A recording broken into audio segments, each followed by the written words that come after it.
Yes guys, welcome to Viewers. Today meron tayong, ito yung brand niya guys, EZ tubular knob set, pang entrance lock siya guys. Ito po siya is nabili natin sa isang kilalang hardware. Yan. Ito pala guys, yung mga ganito meron pala siyang number of cycles. So yung mga iba is nasa 100,000 cycles lang. Ito siya 10 years mechanical warranty, pero yung sabi doon lifetime na yata daw yung number of cycles niya. So hindi ko lang nakita yung ilang cycles talaga totally. There yung barcode. Pag open natin, oh no. Ayan, tumalsik lahat. So may installation guide siya guys, latch, knock, there. Then ito siya, mukhang makapal naman yung sa loob, pero yung dito medyo manipis. Then ito parang same lang din nung dati. Dito medyo makapal lang ito guys kumpara nung luma, which is parang na-preview rin natin. Ito makapal, di tulad nung mga nabili natin na mura. So ito worth is 300 plus, nag-discount sila ng 40%. Then with matching screws, installation instruction there. Kung mga baguhan kayo guys, DIY, read talaga kayo ng mga manual. Anyway, there, that's the instruction. Then ito yung sinasabi ko na papalitan natin first. And manual muna tayo, although meron tayong mga drill na pwedeng screw. So ito yung sinasabi ko guys na yan, napakanipis kumpara dito. Okay, mga ilang din siya guys. Dito medyo makapal rin ito para dito. Okay, then ito yung luma natin na ganon, then nasira na lang yung dito, dapat pabilog pa to eh.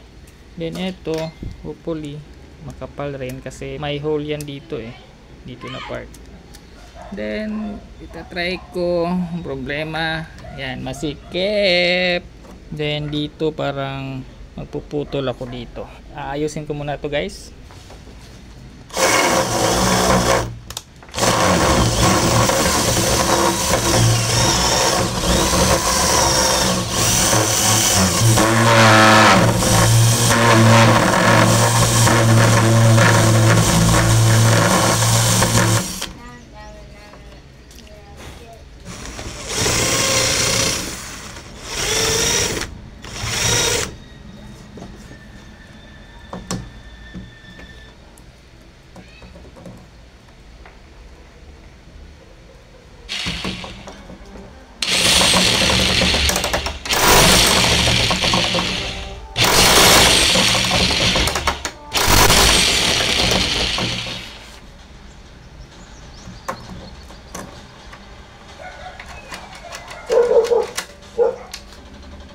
So ayan guys, fit na siya. Then kukuha lang tayo ng ito.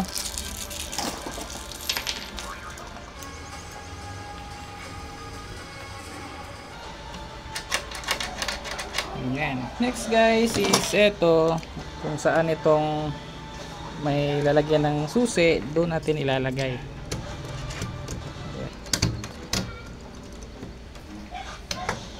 So kayo na bahala kung sa taas ito or sa ilalim. Para sa akin ito nasa ilalim. Isasagutin natin yung dito na part later.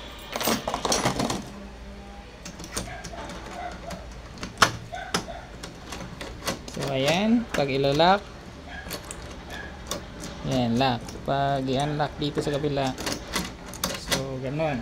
O bakit ito nakaganito guys? Lalo na sa mga ganito, parang madali lang maulanan, madali lang masagi ng ulan, yung tinatawag sa Bisaya na salibo. So kung malagyan ito ng tubig, papasok yan siya dyan.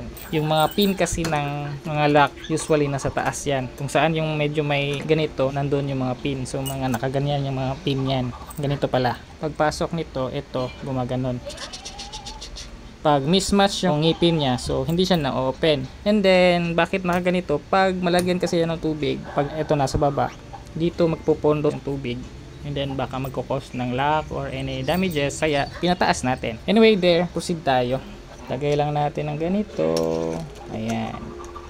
Ang disadvantage lang sa ganito guys, kasi makikita natin yung screw dito. Yung iba kasi tatanggalin nyo muna ito, tapos i-screw, tapos ibalik. So ito direct na. Lagay lang tayo ng screw dyan.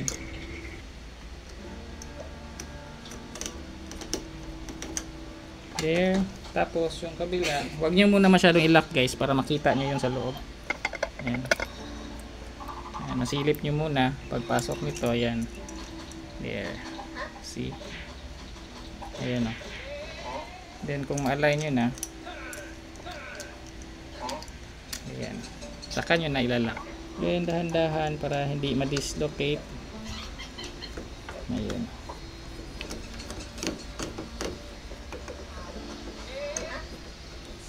Yung problem lang nito guys, pag mag-screw hindi siya talaga align.